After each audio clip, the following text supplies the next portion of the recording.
आज के इस वीडियो में आप सभी को मैं इम्पोर्टेंट रासायनिक सूत्र बताऊंगा। बहुत ज़्यादा ये सब वीवीआई सारा वीवीआई है जो आप सभी के एग्ज़ाम में पूछे जाते हैं। आप चाहे 10th का एग्ज़ाम दीजिए, चाहे 11th का दीजिएगा, चाहे 12th का या 9th का भी जो एग्ज़ाम होता है, ये सब में आपको ये रासायनिक सूत्र ज़रूर देखने को मिले होंगे। तो आइए आज के इस वीडियो में सारा रासायनिक सूत्र को हम लोग क्या करते हैं, याद करते हैं। ओके, तो चलिए आज के इस वीडियो को हम शुरू करते हैं। तो मैं आपसे यही उम्मीद करता हूँ कि आप बस नोट करते हुए चलिएगा चीज़ों को। अगर जब आप नोट करते हुए चलिएगा तो आपको अच्छा से आप एक बार जब रिवीजन कीजिएगा तो याद हो जाएगा। तो देखिए, सबसे पहले हम बात करें सोडियम नाइट्रेट। क्या सोडियम नाइट्रेट, कोई भी आपसे अगर पूछ दे कि सोडियम नाइट्रेट का रासायनिक सूत्र क्या होता है तो बोलना है NaNO3। NaNO3 क्या होता है? NaNO3 बहुत ही इम्पॉर्टेंट है और बहुत बार एग्ज़ाम में ये पूछा गया। Sodium nitrate NaNO3। ओके, अगर अगला बात करें हम, ये तो और भी इम्पॉर्टेंट है, मीथेन गैस। ये हमेशा अब बहुत बार देखेंगे कि एग्ज़ाम में 10th के एग्ज़ाम में ये हमारा पूछता है, 10th के एग्ज़ाम में हमसे पूछता है। तो आपको आज ही याद कर लेना कि मीथेन का जो रासायनिक सूत्र यानी रासायनिक फार्मूला होता है, केमिकल फार्मूला CH4 होता है। क्या होता है? CH4। आप इसको देखिएगा तो ऐसा लिखा रहेगा, CH नीचे में लिखा रहेगा 4।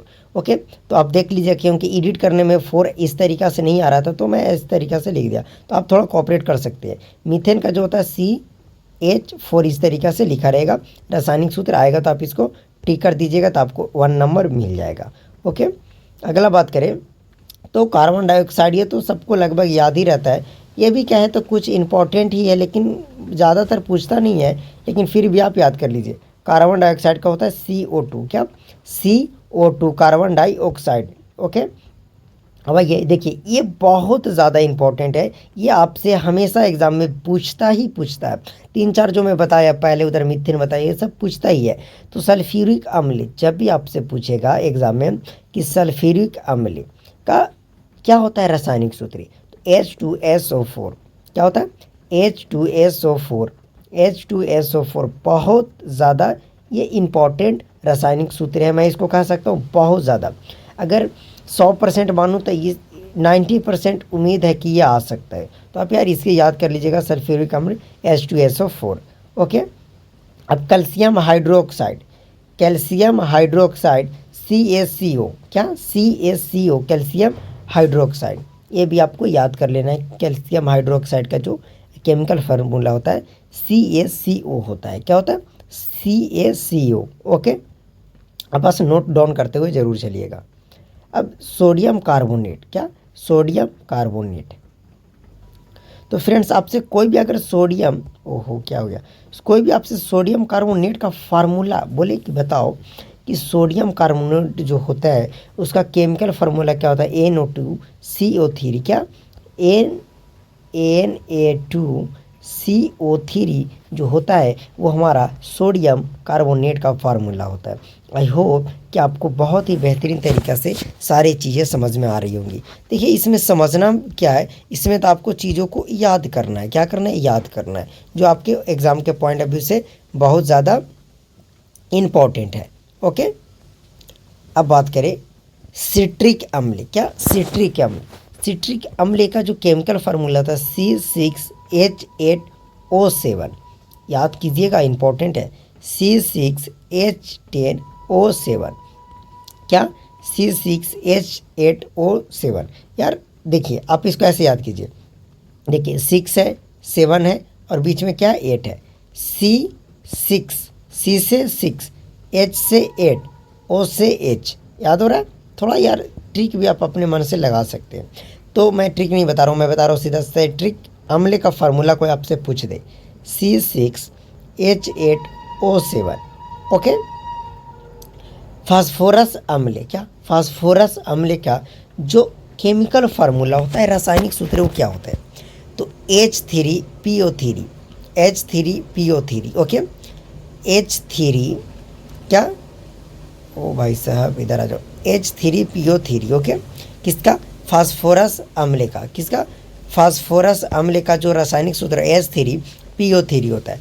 ओके, आई होप मेरे प्यारे साथियों कि आप हर एक क्वेश्चन को नोट डाउन करते हुए चलते होंगे। अब देखिए कार्बनिक अम्ल, कार्बनिक अम्ल क्या, कार्बनिक अम्ल। देखिए ये सब जो रासायनिक केमिकल फार्मूला तो उसका नाम जो होता है, ये सब नाम वो आपको बहुत हार्ड लगेगा क्या, लेकिन मैं बोलूँगा तो आप बस पीछे से बोलिएगा तो धीरे धीरे आपका याद होते चलेगा, तो फिर धीरे धीरे जब याद हो जाएगा तो आपको हार्ड नहीं लगेगा। ओके, कार्बनिक अम्ल क्या, कार्बनिक अम्ल H2CO3 क्या, H2CO3 को याद कर लेना है। कोई भी आपसे पूछ देगा कि बताओ कार्बनिक अम्ल का रासायनिक सूत्र क्या होता है, तो क्या आप बोलोगे H2CO3 क्या होता है, H2CO3 आपका होता है। ओके चलिए ओके, अब आगे देखते हैं। अब देखिए यूरिक अम्ल क्या, यूरिक, ये भी थोड़ा इम्पोर्टेंट, आप ध्यान से समझिएगा। यूरिक अम्ल लिखा हुआ है क्या, यूरिक C5H4N4O3। बोलिएगा इतना हार्ड यार, हार्ड है पर इम्पोर्टेंट है। C5H4N4O3, अब बस थोड़ा सा प्रैक्टिस कीजिएगा तो याद हो जाएगा। C5H4N4O3 किसका, किसका रासायनिक सूत्र होता है, यूरिक अम्ल का। ओके चलिए आगे देखते हैं। फास्फोरिक अम्ल का रासायनिक सूत्र क्या होता है, फास्फोरिक अम्ल का जो रासायनिक सूत्र होता है क्या होता है, H3O4P, H3O4P क्या, H3O4P। ओके बस आपको याद करना है कि फास्फोरिक अम्ल का जो रासायनिक सूत्र होता है H3O4 और बाद में P होता है। ओके चलिए अब हम बात करें एसिटिक अम्ल क्या, एसिटिक अम्ल। तो एसिटिक अम्ल का जो रासायनिक सूत्र होता है क्या, CH3COOH, CH3COOH, CH3COOH, बहुत ही ज़्यादा इंपॉर्टेंट, ये भी आपका रासायनिक सूत्र है। ओके इसको भी हम लोग नज़रअंदाज नहीं कर सकते, ये भी हमारा इम्पोर्टेंट है। अब बात करें सल्फ्यूरिक अम्ल क्या, जो मैंने आपको पीछे बताया था सल्फ्यूरिक अम्ल H2SO4। तो कभी कभी टाइपिंग के दौरान क्या होता है कि एक ही केमिकल फार्मूला यानी एक ही प्रश्न को दो बार हो जाता है, तो यार आई रिक्वेस्ट सॉरी, फिर भी आपको रिवीजन तो हो जाएंगे। अब हम बात करें अगला ऑक्जेलिक अम्ल क्या, ऑक्जेलिक अम्ल C2H2O4 क्या, C2H2O4, ये भी इम्पोर्टेंट ही है, आप याद कर सकते हैं ऑक्जेलिक अम्ल, लेकिन एग्ज़ाम में उतना बार पूछा नहीं गया है। जो ज़्यादा इम्पोर्टेंट है वो मैं आप सभी को बता रहा हूँ। ओके तो कह सकते हैं ऑक्जेलिक अम्ल का जो रासायनिक सूत्र होता है क्या होता है, C2H2O4। Okay are you understand. Okay so next question, hydrochloric अम्ल HCl। अब मैं ये आपको बता दूँ यार, ये बहुत ज़्यादा VVI है, तो मैं जो इम्पोर्टेंट कह रहा हूँ वो आपको याद करना है। HCl क्या होता है, हाइड्रोक्लोरिक अम्ल। कोई भी आपसे पूछते हैं कि हाइड्रोक्लोरिक अम्ल का जो रासायनिक सूत्र होता है वो क्या होता है, तो HCl होता है। क्या होता है, HCl। ओके समझ में आ रही है ना, बिल्कुल। अब हम बात करें टार्टेरिक अम्ल क्या, टार्टेरिक अम्ल का जो रासायनिक सूत्र होता है क्या होता है, C4H6O6 क्या, C4H6O6, ये होता है किसका, तो टार्टेरिक अम्ल का होता है। अब अम्ल पढ़े हैं ना, टार्टेरिक अम्ल, ये सब ये अम्ल पढ़े ना, टार्टेरिक अम्ल। अम्ल क्या होता है आपको पता है ना, जैसे ये, रुक जाइए मैं आपको बताता हूँ। इस तरीक़ा से क्या होता है, जैसे यहाँ पे 0 है, इधर अगर जिसका pH वैल्यू 7 से कम होता है उसे हम लोग अम्ल कहते हैं, 7 से ज़्यादा होता है उसे क्षारीय कहते हैं, अगर 0 है तो उसे हम लोग उदासीन कहते हैं। आप पढ़े होंगे आई होप। देखिए लैक्टिक अम्ल, लैक्टिक अम्ल, अब ये सभी पता है ना कि लैक्टिक अम्ल किस में पाया जाता है, नहीं पता तो यार एग्ज़ाम में फंस जाओगे आप, ये सब ज़रूर याद कीजिएगा। तो लैक्टिक अम्ल का जो रासायनिक सूत्र होता है वो क्या होता है, C3H6O3, C3H6O3। ओके समझ में आ रही है ना, लैक्टिक अम्ल का जो रासायनिक सूत्र होता है C3H6O3।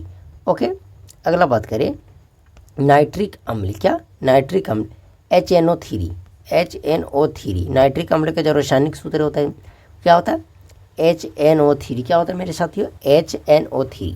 आई होप कि आपको बहुत बेहतरीन तरीक़ा से सारी चीज़ों को आप नोट करते हुए चल रहे होंगे। फॉर्मिक अम्ल क्या होता है? CH2O2। अच्छा, फॉर्मिक अम्ल ये सब पता है ना कि जैसे फॉर्मिक अम्ल किस में पाया जाता है?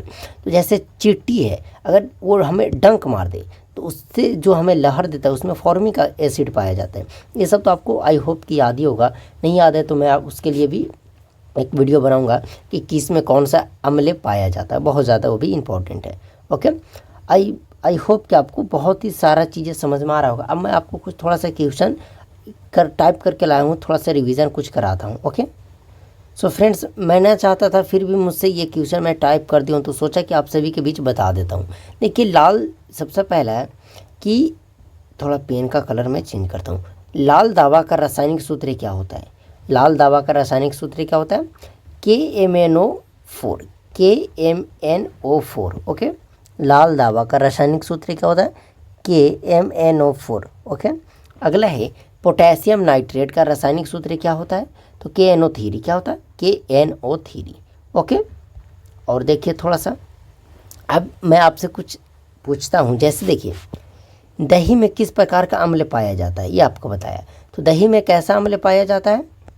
तो दही में लैक्टिक अम्ल पाया जाता है। अभी समझ में आ गया ना कि ये लैक्टिक अम्ल क्या होता है? तो अगर दही है तो दही में लैक्टिक अम्ल पाया जाता है। अब अगला क्वेश्चन मैं लाया कि कौन सा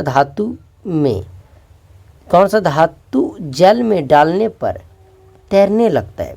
ऐसा कौन सा धातु है जिसे अगर हम जल यानी पानी में डालें मेरे साथियों, जैसे पानी में डालें तो वो तैरने लगता है? तो वो कैल्शियम होता है। क्या होता है? कैल्शियम धातु। अब जिप्सम का रासायनिक सूत्र क्या होता है? तो जिप्सम का रासायनिक सूत्र ये लिखा हुआ है, इतना बड़ा है, ये जिप्सम का रासायनिक सूत्र है क्या? CaSO4 × 2H2O। ओके, ये होता है जिप्सम का रासायनिक सूत्र। तो आई होप कि आप आज बहुत ही हैप्पी होंगे। यार कैसे बना दूँ, चलो आप बहुत ही हैप्पी होंगे। ठीक है, क्योंकि आपको बहुत ज़्यादा इंपॉर्टेंट रासायनिक सूत्र मैंने बताया, और इसको तो आप भले ही याद कर लीजिएगा, ये बहुत ज़्यादा इंपॉर्टेंट है। आई होप कि आपको वीडियो बहुत पसंद आई होगी। अगर वीडियो पसंद आई होगी तो आप बस वीडियो को एक लाइक कर दीजिएगा, जो नए हो तो चैनल को सब्सक्राइब कर लीजिएगा। ओके।